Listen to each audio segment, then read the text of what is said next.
Assalamualaikum warahmatullahi wabarakatuh. Salam semangat, salam sehat, dan salam cerdas mahasiswa Fakultas Kedokteran Gigi. Perkenalkan, saya Dr. Gigi Erliera, spesialis ortodonti, subspesialis DDTK konsultan. Salah satu staf pengajar dari Departemen Ortodonti Fakultas Kedokteran Gigi Universitas Sumatera Utara. Ortodonti merupakan salah satu cabang ilmu untuk merawat gigi gerigi dan merapikan gigi gerigi yang tidak sesuai atau maloklusi. Tujuannya adalah untuk mendapatkan oklusi yang optimal dan fungsional yang ideal dan baik. Pada video pembelajaran ini kita akan mempelajari bagaimana mencegah suatu maloklusi menjadi lebih parah yang kita kenal sebagai interseptif ortodonti. Baik, mari kita bersama-sama melihat dan belajar bagaimana melihat, mendeteksi, mendiagnosa kebiasaan buruk yang terjadi dan bagaimana kita melaksanakan myofunctional therapy pada pasien-pasien kita untuk mencegah maloklusi tidak bertambah lebih parah. Terima kasih saya ucapkan, selamat menyaksikan. Halo, saya Rona, Sri, dan Regina akan menjelaskan tentang oral habit fungsional. Deglutisi atau penelanan. Deglutisi atau penelanan melibatkan aktivitas terkoordinasi dari lidah, palatum lunak, faring, esofagus, dan otot-otot masticatori. Penelanan dibagi menjadi dua. Yang pertama, infantile swallowing. Menurut Moyers, terdapat 3 karakteristik infantile swallow. Yang pertama, rahang terpisah dengan lidah di antara bantalan gusi atau gampet. Yang kedua, penelanan dibantu dengan bibir dan lidah. Dan yang ketiga, mandibula distabilkan oleh kontraksi otot-otot yang dipersyarafi oleh syaraf kranial ke-7. Yang kedua, mature swallowing. Biasanya pada usia 18 bulan, ciri-ciri mature swallowing berikut ini dapat diamati. Yang pertama, susunan gigi sudah rapat. Yang kedua, mandibula distabilkan oleh kontraksi gerakan elevasi mandibula yang terutama dipersyarafi oleh syaraf trigeminal. Yang ketiga, ujung lidah ditahan pada palatum dan di belakang gigi incisivus. Dan yang keempat, terdapat kontraksi minimal pada bibir saat proses penelanan. Teori penelanan terbagi menjadi 2. Pertama, terdapat teori proporsi konstan. Dimulai dari fase oral yaitu bolus dibentuk dan didorong ke faring. Pada fase faring, setelah menerima bolus, faring diaktifkan untuk mendorong makanan ke esofagus. Pada fase esofagus, lewatnya bolus ke bawah esofagus ke lambung oleh kontraksi esofagus. Yang kedua, teori fungsi integral. Dimulai dari tahap persiapan. Makanan dikunyah hingga membentuk bolus. Bolus terletak di bagian dorsum lidah dengan rongga mulut tertutup oleh bibir dan lidah.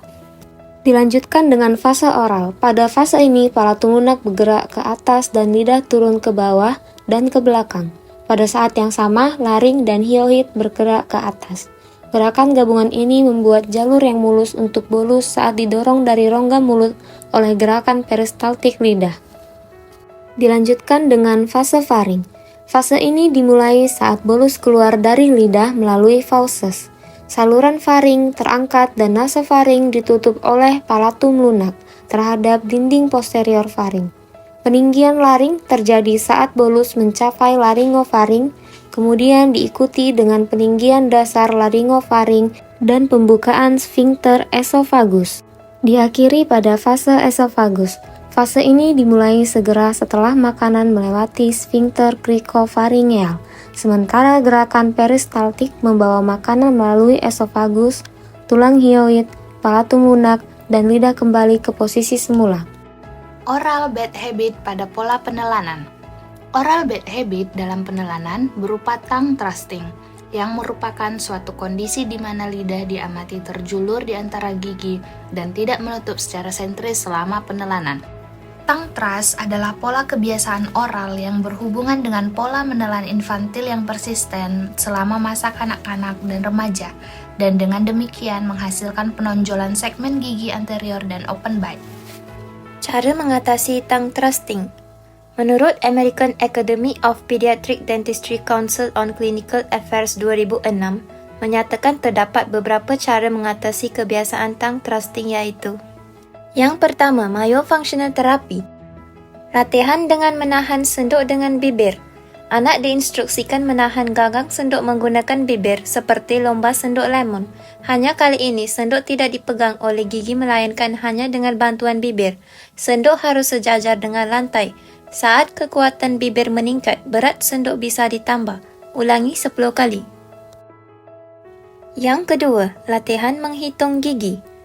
Ajak anak menghitung gigi dengan menggunakan lidah. Hal ini dibantu dengan gerakan lidah ke segala arah.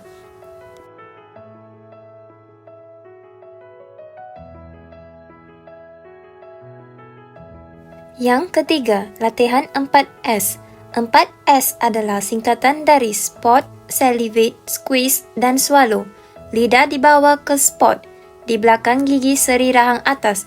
Pasien diminta menahan lidah di sana saat mengeluarkan air liur, diikuti dengan menekan tempat tersebut dan kemudian menelan dengan gigi.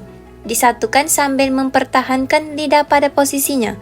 Dianjurkan untuk mengikuti latihan menelan ini setidaknya 40 kali sehari. Yang kedua, penggunaan piranti. Hollis Appliance with Tongue Grip adalah alat yang dirancang untuk menghentikan kebiasaan menghisap jempol dan jari serta menjulurkan lidah. Tongue grip adalah alat ortodontik yang mirip dengan kawat gigi, tetapi dapat dilepas pasang. Alat ini harus dibersihkan setiap hari dengan pasta gigi dan sikat gigi yang lembut, pagi dan malam. Dorong pasien untuk memberikan waktu yang cukup untuk membersihkan secara menyeluruh untuk menjaga kebersihan dan mencegah peradangan. Pernafasan atau respiratory function. Pernafasan ialah proses refluks bawaan yang dimulai sejak awal kelahiran. Pernafasan ditimbulkan secara spontan saat lahir dan difasilitasi oleh posisi mandibula dan tulang hyoid. Pembentukan pernafasan normal melalui hidung penting untuk perkembangan normal struktur orofasial. Sumbatan pada hidung yang terjadi baik sebagian atau keseluruhan, dapat menyebabkan kebiasaan bernafas melalui mulut pada beberapa anak. Perubahan seperti ini pada pola pernafasan dapat mengganggu keseimbangan otot orofasial karena posisi mandibula dan lidah yang lebih rendah. Hal ini dapat berdampak buruk pada perkembangan lengkung gigi, lengkung rahang atas yang menyempit, dan open bite posterior sering dijumpai pada kasus mouth breathers. Mouth breathing. Pengertian mouth breathing menurut Hopra RB tahun 1951, mouth breathing didefinisikan sebagai kebiasaan pernafasan melalui mulut, bukan hidung. Sementara menurut Hacker FM tahun 1961, mouth breathing sebagai paparan yang berkepanjangan atau berkelanjutan dari jaringan daerah anterior mulut terhadap efek pengeringan udara yang terinspirasi. Bila keadaan bernafas dengan mulut dibiarkan sejak kecil dari sejak seorang anak dalam masa pertumbuhan, dapat mengakibatkan ketidakteraturan susunan gigi dan bentuk rahang yang dinamakan maloklusi. Terlihat perubahan susunan gigi dan rahang dibandingkan kondisi normal seperti rahang atas sempit disertai palatum atau langit-langit mulut yang dalam. Kedua, gigi berjejal yang disebabkan karena rahang atas yang sempit. Ketiga, gigi depan atas maju. Dan yang keempat, open bite anterior atau gigitan terbuka pada bagian depan. Klasifikasi SIM dan FIN. SIM dan FIN mengklasifikasikan mouth breathing ke dalam 3 kategori berikut sesuai dengan etiologi, yaitu obstruktif, kebiasaan, dan anatomis. Etiologi mouth breathing. Penyebab umum mouth breathing adalah beberapa bentuk sumbatan pada saluran udara melalui hidung. Insufisiensi hidung dapat disebabkan oleh bentuk wajah atau penyebab lainnya. Bentuk wajah yaitu predisposisi genetik. Mouth breathing biasanya terlihat pada anak-anak ektomorfik dengan wajah panjang dan sempit serta ruang nasofaring.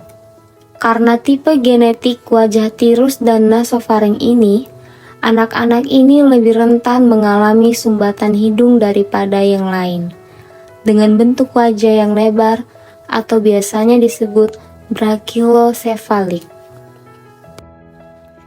Dampak mouth breathing pada maloklusi. Sumbatan hidung sebagian atau total dapat menyebabkan kebiasaan bernafas melalui mulut pada beberapa anak. Perubahan pola pernafasan seperti itu mengganggu keseimbangan otot orofasial karena posisi mandibula dan lidah yang lebih rendah. Hal ini dapat mempengaruhi perkembangan lengkung gigi, lengkungan rahang atas yang menyempit, dan gigitan terbuka posterior biasanya diamati pada mouth breathers.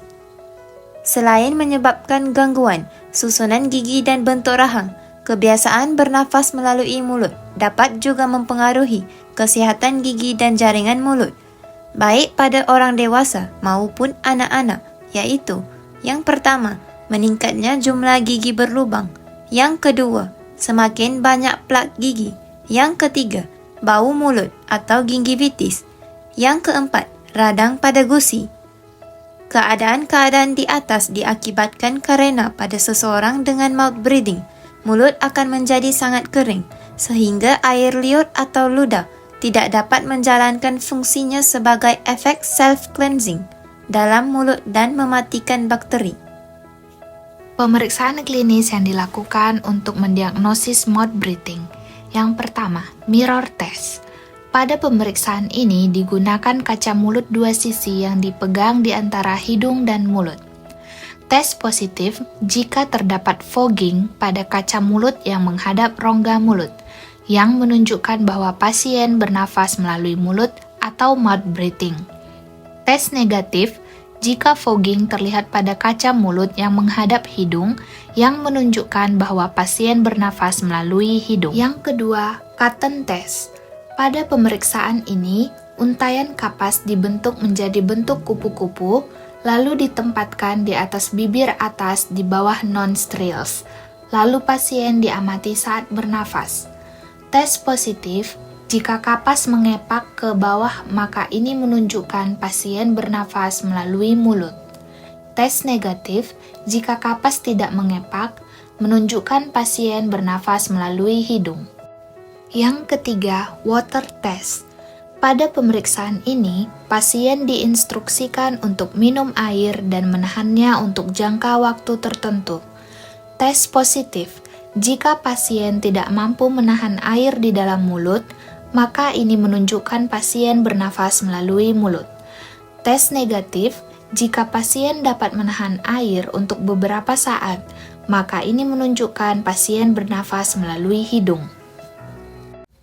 Perawatan mouth breathing. 1. Menghilangkan penyebab.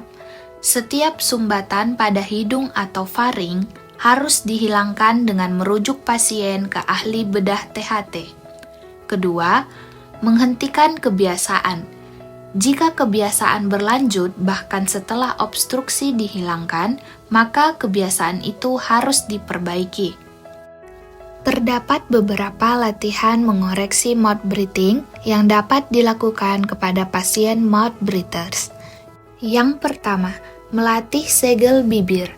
Latihan ini bermanfaat dalam memperbaiki postur otot yang buruk, yang diperlukan untuk meningkatkan ketebalan otot dan membantu menciptakan segel bibir yang baik, sehingga memudahkan pasien mendapatkan kebiasaan normal. Latihan pada bibir juga meningkatkan ukuran bibir dan meningkatkan fungsi bibir pada individu dengan bibir kecil dan tidak kompeten. Latihan ini dapat dilakukan selama 30 detik dengan frekuensi 15 hingga 20 kali sehari. Latihan kedua yang dapat membantu mengoreksi mouth breathing ialah latihan tarik bibir. Pasien diinstruksikan untuk menutup rapat kedua bibir, kemudian bibir atas ditarik ke bawah oleh pasien. Latihan ini dapat membantu kompetensi nose breathing. Latihan ini dilakukan selama 15 hingga 20 detik dengan frekuensi 5 hingga 10 kali per hari. Latihan yang ketiga ialah latihan menarik kartu dengan bibir. Latihan ini dinamakan latihan menarik kartu karena prinsipnya sama dengan prinsip tarik tambang. Pasien diinstruksikan untuk menahan kartu dengan kedua bibir, kemudian kartu ditarik oleh pasien atau operator. Ketika kartu ditarik, pasien diharapkan mampu menahan kartu dengan erat dengan kedua bibir. Lakukan latihan ini setidaknya 5 kali per hari.